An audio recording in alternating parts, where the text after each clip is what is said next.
नमस्कार, सन्मार्ग लाइव में आपका स्वागत है। मैं हूं आपके साथ कीर्ति तिवारी। सीढ़ियां उन्हें मुबारक हो जिन्हें छत तक जाना है। हमारी मंजिल तो आसमान है, रास्ता हमें खुद बनाना है।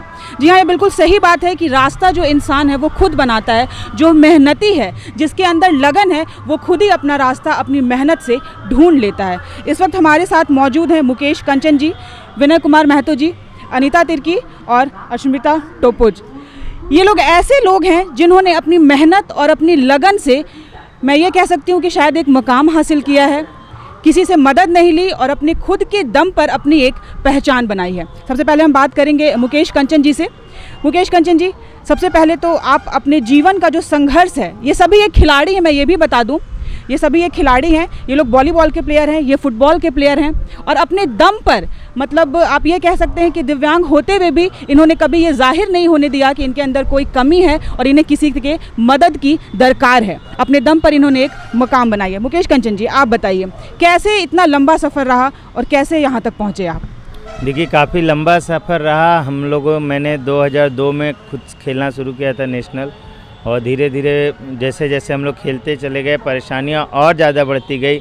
जबकि दूसरे गेमों में जैसे जैसे लोग खेलते जाते हैं परेशानियां कम होती हैं, पर हमारे साथ परेशानी जैसे जैसे हमारा स्टैंडर्ड बढ़ने लगा, हमें ग्राउंड की ज़रूरत पड़ने लगी, हमें हर एक चीज़ की खेलने के लिए सामान की ज़रूरत पड़ने लगी, जो कई सारे जगहों पे हम लोगों ने देखा कि हमें परेशानी बहुत ज़्यादा होने लगी। यहाँ तक पहुँचने में बहुत सारा मेहनत है और मैं थैंक्स कहूँगा अपने दोस्तों को और अपने परिवार को, जिन्होंने यहाँ तक पहुँचने में मुझे भरपूर सहयोग किया है। अगर उनका सपोर्ट पीछे से नहीं होता तो शायद आज मैं इस मुकाम पे नहीं पहुँच पाता। बहुत सारी परेशानियां हैं यहाँ तक पहुँचने में और लोगों को पहुँचाने में। खेल को ही आपने अपने जीवन का लक्ष्य बनाया, अपना करियर बनाया। ये विचार आपके मन में कैसे आया कि खेल के दम पर ही मैं हासिल करूँगा वो मुकाम जो मुझे चाहिए? देखिए, मैं निश्चित तौर पे कह सकता हूँ कि आज के समय में मेरा ये एक जिद के समान है। जब मैं खेलना स्टार्ट किया था तो मैं एक उम्मीद से आया था कि शायद इस खेल के माध्यम से मैं एक कामयाबी हासिल करूँगा, पैसे कमाऊँगा जो अन्य खिलाड़ियों को मिलता है। पर जब मैं इस खेल में आया और हम लोगों से पैसा देने के जगह कई सारी संस्थाएँ हम लोगों से पैसा लेने लगी, आने जाने का किराया, तब मुझे लगा कि नहीं, इस फील्ड में मुझे आके और इस चीज़ों को ख़त्म करना होगा। चूँकि अगर मैं आकर अगर एक दिव्यांग होकर अगर दिव्यांगों की परेशानी नहीं समझ पा रहा हूँ तो ये बहुत बड़ी दुर्भाग्य है। और इसी तरीके से जब मैं अंतर्राष्ट्रीय लेवल पे पहुँचा तो मैंने नेशनल टीम बनाई, यहाँ के लिए झारखंड के लिए एक ऑर्गेनाइजेशन बनाया और उसमें क्या नाम है उस ऑर्गेनाइजेशन का? डिसेबल स्पोर्ट्स एवं जन उत्थान समिति का गठन किया। और इसी के माध्यम से मैंने कई सारे अंतर्राष्ट्रीय और नेशनल लेवल के टूर्नामेंट्स रांची तक में कराए हैं। 4 अंतर्राष्ट्रीय टूर्नामेंट भी रांची में हुए हैं। तो ये अब मेरे लिए जिद के समान है कि अगर मुझे अपनी ज़िंदगी में यहाँ तक मुकाम हासिल करने के बाद भी अगर कुछ हासिल नहीं हुआ तो मैं आगे चल के इनको ज़रूर दिलाऊंगा, इनका हक दिलाऊंगा। अगर जो चीज़ मुझे प्राप्त नहीं हुआ है वो इन बच्चों को ज़रूर दिला पाऊंगा। कौन कौन से खेल हैं? जैसे अनीता जी वॉलीबॉल खेलती हैं, ये फुटबॉल खेलते हैं, विनय जी फुटबॉल खेलते हैं, तो वॉलीबॉल, फुटबॉल और कितने गेम्स हैं? हाँ, cricket, kabaddi, sitting volleyball, football और आपका फेंसिंग, ये सभी गेम आप अपने, मतलब सभी खेल आप प्रमोट करते हैं और सभी खिलाड़ियों को आप सिखाते हैं? जी बिल्कुल, मैं खुद से प्रैक्टिस भी करता हूँ खुद से और इन बच्चों को खिलाता हूँ। और काफ़ी, जैसे फुटबॉल मैं नहीं सिखाता हूँ, उसके लिए मैंने बाहर से कोच ले रखा है, चूँकि मैं फुटबॉल प्लेयर नहीं हूँ। जैसे वॉलीबॉल में बैठ के खेलना होता है बच्चों को, तो वो मैंने खुद से प्रैक्टिस करके और फिर बच्चों को सिखाना आरम्भ किया। प्रैक्टिस आप कहाँ करते हैं? अभी हमारे बच्चे सिटिंग वॉलीबॉल वाले बिरसा मुंडा फुटबॉल स्टेडियम में कर रहे हैं। क्रिकेट के बच्चे और फुटबॉल के बच्चे जो आर्चरी ग्राउंड है हमारा मोराबादी में, वहाँ करते हैं, जो किसी और का है पर हम लोगों को मदद के तौर पे वो मिला है। इससे पहले सिटिंग वॉलीबॉल एक Ashok Vatika day care centre है, उनके यहाँ करते थे। वो चूँकि दिव्यांगता संबंधित स्कूल चलता है तो उन लोगों ने एक बाहर का अपना ग्राउंड दे रखा था, वहीं से ये बच्चियाँ ज़मीन पे बैठ के, फर्श भी नहीं था सही, वहाँ से प्रैक्टिस किए हैं। और मात्र 6-8 महीने के अंदर इन लोगों ने आज झारखंड को कांस्य पदक दिलाया है। मात्र तीसरा इन लोगों का एक टूर्नामेंट का आयोजन किया गया था, 8वां नेशनल, उसमें ये लोग 3rd पोजीशन लाके कांस्य पदक झारखंड को दिया है। बहुत ही गौरव की बात है हमारे लिए, हमारे झारखंड के लिए कि ये बच्चियां जो हैं वो इतनी मेहनत कर रही हैं और जैसा इन्होंने बताया कि कांस्य पदक ये जीत कर लाई हैं मात्र 7 से 8 महीने में। अंशुमिता टोप्पो जी हैं हमारे साथ। जैसा इन्होंने बताया मुकेश जी ने, परेशानियां बहुत आई लेकिन हिम्मत आप लोग नहीं हारे और लगातार आगे बढ़ते रहे। क्या कहेंगी? जी मैम, आगे बढ़ने के लिए तो कुछ करना पड़ता है, इसलिए परेशानी तो बहुत आई बट हम लोग उसको झेलते रहे, आगे बढ़ते रहे। फैमिली सपोर्ट कितना है आप लोगों का, आप लोगों के साथ?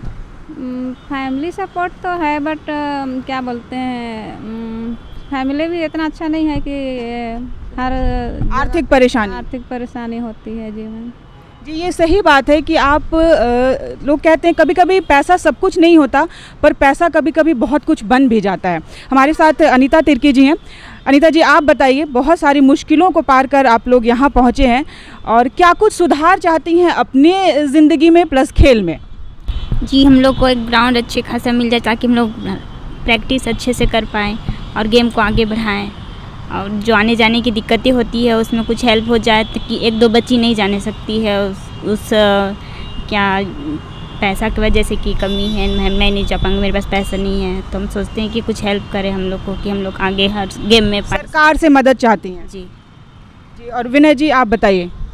कि मैम एक्चुअली है कि हम लोग अभी तक तो नेशनल और 2 दिन बाद 29 तारीख को जिला का भी मैच होने वाला है यहाँ रांची में, और हम लोग को लगता है कि हम लोग अंतर्राष्ट्रीय और नेशनल लेवल का खिलाड़ी होते हुए भी अभी हमको डिलीवरी बॉय के नाम से ही जाना जाता है, क्योंकि मैं फ्लिपकार्ट में एक फील्ड एग्जीक्यूटिव के रूप में काम कर रहा हूँ मैम, और कुछ अच्छा भी नहीं लगता है कि फैमिली वाले भी हो गया हूँ। तो हम लोग पहले उम्मीद थे कि आगे चल के हम लोग का भी नाम हो, खुद अपना पहचान बने, पैसा आए, मगर अभी तक तो ऐसा नहीं हो पाया। आप फुटबॉल खेलते हैं? फुटबॉल प्लस क्रिकेट दोनों खेलते हैं मैम। फुटबॉल और क्रिकेट दोनों खेलते हैं। किस लेवल तक? स्टेट लेवल तक? स्टेट लेवल तक फुटबॉल में हम, और क्रिकेट में अंतर्राष्ट्रीय लेवल तक खेल चुके हैं।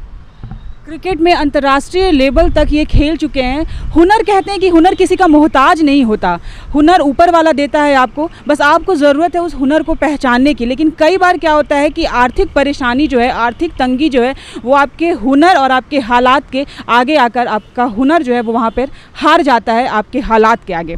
मुकेश जी से हम फिर से बात करेंगे और इस वक्त हम इनसे ये जानेंगे कि सरकार से ये क्या चाहते हैं, सरकार से इन्हें क्या कुछ उम्मीद है, क्योंकि ये बहुत ही नेक काम कर रहे हैं दिव्यांगों के लिए, सबकी हुनर पहचान कर उन्हें आगे बढ़ाने की कोशिश कर रहे हैं। जो लोग खेल में अपना करियर बनाना चाहते हैं उन्हें एक नया आयाम देने की कोशिश में लगे हैं। ये उस कोशिश में ये क्या कुछ सरकार से मदद चाहते हैं, हम इनसे जानेंगे।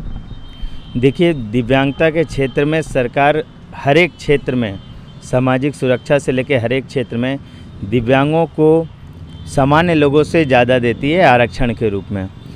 इस खेल में भी मैं यही चाहूँगा कि खिलाड़ियों को नौकरी के तर्ज पे आरक्षण के रूप में नौकरी मिले, और सामान्य खिलाड़ियों को जो पैसा मिलता है, ऐसे तो यदि आप हर एक चीज़ सामान्य लोगों से ज़्यादा देते हैं तो दिव्यांगों को और ज़्यादा मिलना चाहिए, क्योंकि इन्हें आने जाने में भी परेशानियां हैं, गाड़ियों से आना जाना पड़ता है। यानी कि अगर बाकी खिलाड़ियों को स्कॉलरशिप 72,000 रुपये मिले तो कम से कम इनको 1 लाख मिलना चाहिए या उनसे अधिक मिलना चाहिए।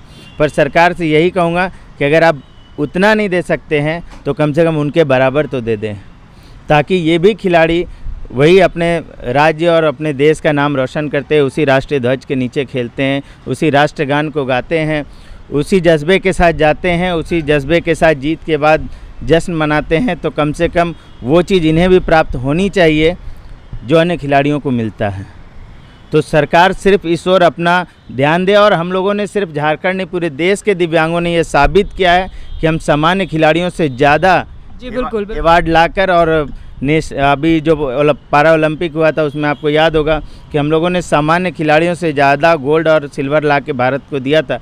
यानी काबिलियत में हमें कोई कमी नहीं है, सिर्फ इसे पहचान करके निखारने की ज़रूरत है। आज मैं अकेले इसको और अपने सहयोगी दोस्तों के साथ इसको निखारने का प्रयास कर रहा हूँ। अगर इसमें थोड़ी सी भी सरकार अपनी ध्यान दे तो ये और बढ़िया तरीके से चला जाए।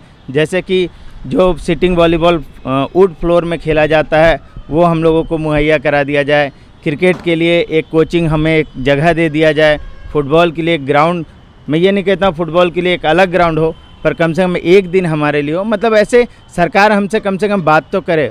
परिस्थिति ये है कि दिव्यांगों का कार्ड देने के बाद भी सरकार उस ओर ध्यान नहीं देती है। कई मौके तो ऐसे भी आए हैं कि हम लोगों ने जो आयोजन किया है और माननीय मंत्री अमर कुमार बावरी जी ने जो फंड कहा कि हम रिलीज़ करते हैं आपको, वो बाद में फंड भी रोक दिया गया और 3 लाख हम खिलाड़ियों ने और आयोजकों ने आपस में मिलके भरा। ये बहुत ही दुखद है, लेकिन हम लोग भी सरकार से ये अपील करेंगे सन्मार्ग लाइव के जरिए इनकी आवाज़ बनकर कि सरकार इनकी तरफ ध्यान दे, पहल करे, क्योंकि ये लोग बहुत अच्छा कर रहे हैं। अगर थोड़ा सा साथ मिल जाए सरकार का तो इनकी आर्थिक तंगी दूर हो सकती है, साथ ही साथ इनका हुनर जो है वो और भी देश के आगे, जनता के आगे उभर कर सामने आएगा। और हमारे साथ में अनीता तिर्की जी हैं और रश्मिता टुप्पो जी, इनसे बोलूँगी, लड़की हैं दोनों, लड़कियों को ऐसे ही हमारे समाज में बहुत परेशानी होती है। जब आप कुछ अच्छा करने निकलते हैं तो ऐसे ही समाज जो है वो बहुत तरह के अड़ंगे लगाता है। ऊपर से अगर आप दिव्यांग हो तो समाज ऐसे ही हर चीज़ों में रोड़ा बनकर खड़ा हो जाता है कि अरे लड़की है, नहीं कर सकती। इस पर आप क्या कहेंगी? हमेशा ऐसे ही होता है। आप भी दिव्यांग है तो क्या कर सकते हो, ऐसे सब कोई बोलने लगते हैं कि आप वो दिव्यांग हो तो क्या कर सकते हो, इसलिए घर में रहो, या तो इसलिए आगे बढ़ावा नहीं मिल पाता है, इसलिए आगे नहीं बढ़ पाते हैं। तो कहीं ना कहीं ये समाज के मुंह पर एक थप्पड़ है कि लड़की होकर, दिव्यांग होकर देखिए ये कितना आगे जा रही हैं। ज़रूरत है आपको आपकी सोच बदलने की, ना कि इन्हें अपना हुनर छोड़कर कुछ और करने की। क्या कहेंगे अनीता जी? जी हाँ, ये तो है कि आगे हम लोग को करने का इच्छा होता है, पर सपोर्ट के कारण रुकावटें आती है तो फिर हम लोग रुक जाते हैं। क्या तुम लोग नहीं कर पाओगी, ऐसे ऐसे बहुत सारे शिकायतें भी आने लगती है, फिर भी हम लोग कोशिश करते हैं। विनय जी, आप क्या कहेंगे? कि मैम मेरा कहना है, मानना है कि अगर सपोर्ट मिले फैमिली से, तो इसे ऑलरेडी सभी को सपोर्ट मिलता ही मिलता है। जितना सा हो सकता है फैमिली वाले मदद करते हैं ताकि हमारे बच्चे आगे बढ़े। और यहाँ पे मेन मोटिव होता है कि इसमें गवर्नमेंट को भागीदारी होनी चाहिए, कि जब तक गवर्नमेंट का भागीदारी नहीं होगी तब तक हम लोग कभी भी आगे नहीं बढ़ पाएंगे। तो इन लोग सरकार से मदद चाहते हैं, एक तरह से हम कह सकते हैं कि सन्मार्ग लाइव के जरिए गुहार लगा रहे हैं सरकार से कि सरकार आगे आए, इनकी मदद करे। तो ये अब सरकार को, मैं भी यही कहूँगी कि इनकी आवाज़ बनकर के सरकार को इस पर ध्यान देने की ज़रूरत है, क्योंकि हुनर, मैं बार बार एक ही चीज़ कह रही हूँ कि हुनर किसी का मोहताज नहीं है, लेकिन कई बार आर्थिक स्थिति के आगे आपके हालात ऐसे हो जाते हैं कि आपको अपना हुनर छोड़कर कुछ और करना पड़ता है। क्या आपके मन में कभी मुकेश जी ऐसा कुछ आया कि अब बस बहुत हो गया, मैं हार चुका हूँ? कई मौक़ों पे ऐसा आता है, हालांकि यहाँ पर कहना मेरे बच्चों के लिए काफ़ी अच्छा नहीं होगा, क्योंकि मैं हार जाऊँगा तो बाकी भी हारे मानेंगे। पर कई बार फैमिली का इतना प्रेशर होता है, मेरे 2 छोटे छोटे बच्चे हैं, और जब गवर्नमेंट सपोर्ट नहीं करती है। 2015 में एशिया का विनर रहे थे, हमारी टीम, भारतीय टीम विनर रही थी। अभी तक दिव्यांगों का क्रिकेट की दुनिया में सबसे बड़ा आयोजन एशिया कप हुआ, और वो भारत के पास वो ट्रॉफ़ी है। मेरी कप्तानी में वो टीम जीती थी। माननीय रघुवर दास जी ने भी वादा किया था कि बाकी खिलाड़ियों को सुविधा मिलती है। तो बहुत सारी उम्मीदें थी, वो उम्मीदें धीरे धीरे टूटती चली गई। मेरे कुछ खिलाड़ी चाउमीन बेचने लगे, कोई दुकान चला रहे हैं। विजय आज डिलीवरी बॉय के नाम से जाना जा रहा है। तो ये धीरे धीरे टूटता हुआ लगता है कि हम लोग धीरे धीरे, अगर सरकार इसी तरीके से अगर हमें अनदेखा करते जाएगी तो सही में है कि हम आने वाले वक्त में टूटते चले जाएंगे। तो आप बहुत अच्छा कर रहे हैं, आपके हौसले और आपके जज्बे को सलाम है। एक लाइन में आप सभी से जानना चाहूँगी कि आप जैसे और भी कई लोग हैं जिनके अंदर बहुत ही काबिलियत है और इस देश में वो चाहते हैं कि उनका एक मकाम बने और देश का वो भी नाम रोशन करें। ऐसे लोगों के लिए, ऐसे खिलाड़ियों के लिए एक एक शब्द आप सभी लोग। मैं तो यही कहूँगा कि देर है अंधेर नहीं, हमारी सरकार ज़रूर सुनेगी। और आज से आप लोग प्रैक्टिस स्टार्ट करें, खेल की दुनिया में आए, नाम रोशन करें। ठीक है, आज हमारे पास पैसा नहीं है, पर आज हमारे पास नाम है, इज़्ज़त है, आज समाज में हमारा एक प्रतिष्ठा है। अगर अभी तक सरकार नहीं सुनी है, पहले समाज नहीं सुनी थी, धीरे से समाज सुनी, सरकार नहीं सुनी है, बाद में सरकार भी सुनेगी। तो आप तैयारी करें। और उन गार्जियन को विशेष तौर पे मैं यहाँ से कहना चाहूँगा कि आपके घर में अगर आपका कोई बच्चा दिव्यांग है तो आप उसे अनदेखा ना करें, उसे सामान्य लोगों के तरीके से उन्हें प्रैक्टिस कराएं। आने वाले वक्त में वो भी आपको भारत के लिए गोल्ड ला कर देगा और आपका सर ऊंचा करेगा।